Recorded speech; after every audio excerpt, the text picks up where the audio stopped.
What you are looking at is the result of a 9-year automated backtest on the Nasdaq.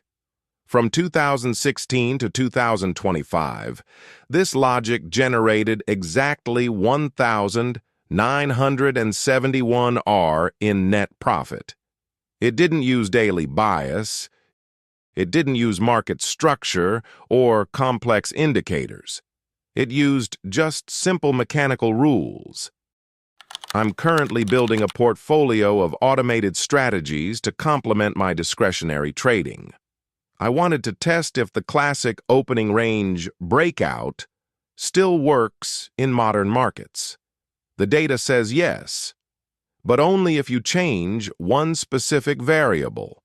Now, a warning. This is not a magic money printer or the Holy Grail. It has a low win rate, and psychologically, it's hard to trade.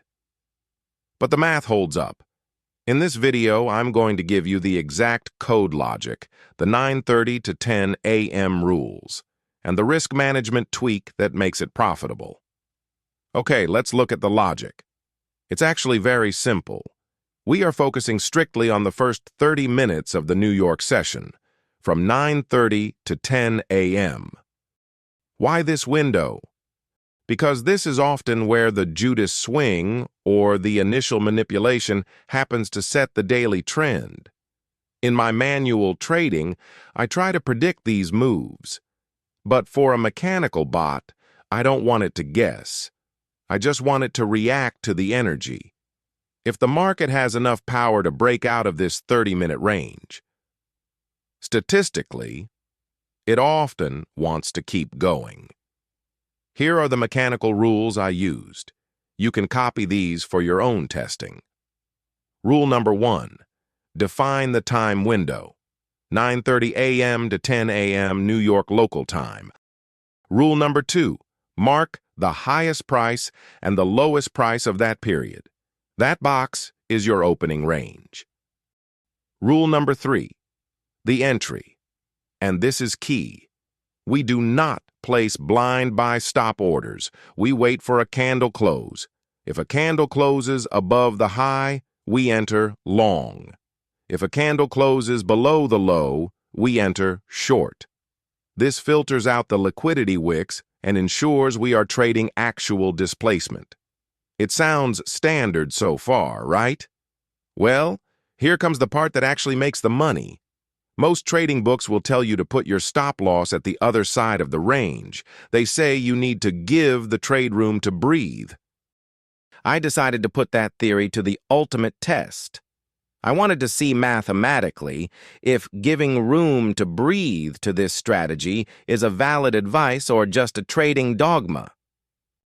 So, I ran a separate simulation using the full opening range as my stop loss. If the range was 100 points, my stop was 100 points away. Look at this data. It wasn't just mediocre, it was a complete disaster. At a 1-to-1 ratio, the result is basically break even. At a 1-to-5 ratio, this standard approach lost nearly 700 R. Think about that. 700 units of risk, gone. Why did this happen? The data reveals a harsh truth about modern volatility. When you give a trade room to breathe on the Nasdaq with this kind of strategy, you aren't giving it space. You are giving it permission to hit you harder. Institutional displacement doesn't need room. It needs momentum. If the price retraces 100% of the range, the momentum is dead. The trade is invalid. Holding it any longer isn't patience, it's hope. And hope blows accounts. Once I understood this, I flipped the logic completely. I found that if this breakout is real, if it's a true institutional displacement, it shouldn't retrace deep into the range. So, I tightened the stop loss to just 25% of the range width. For example, if the range is 80 points, my stop loss is only 20 points. This does two things.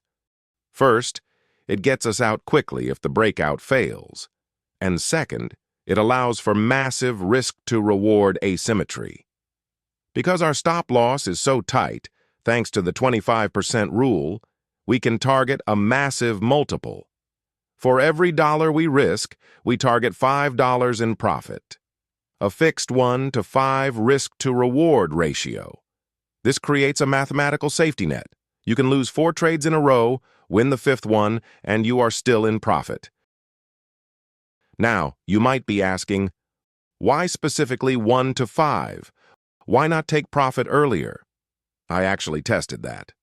I ran the simulation targeting 1R, 2R, 3R, 4R, 5R, and 6R.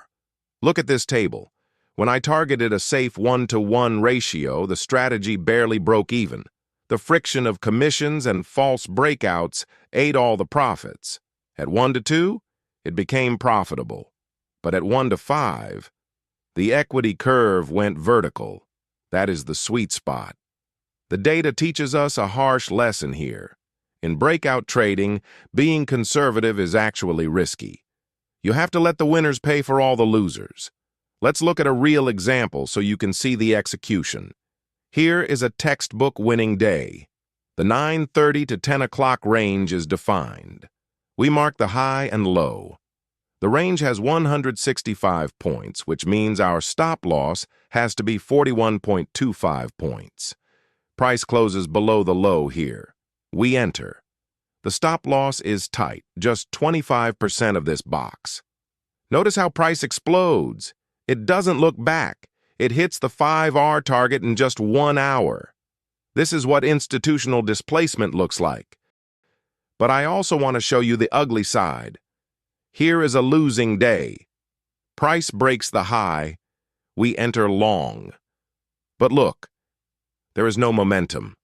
It stalls, reverses, and stops us out instantly. Because our stop is tight, the loss is small. We take the hit, and we move on. This will happen often, and you need to be okay with it. But I have to be honest with you. This is the price you pay for that asymmetry. This strategy has a win rate of only 30%. That means you will lose. A lot. You might have losing streaks of 7 or 8 trades in a row.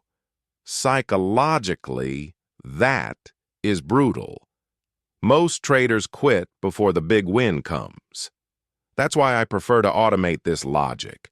Robots don't have feelings, so use this logic wisely.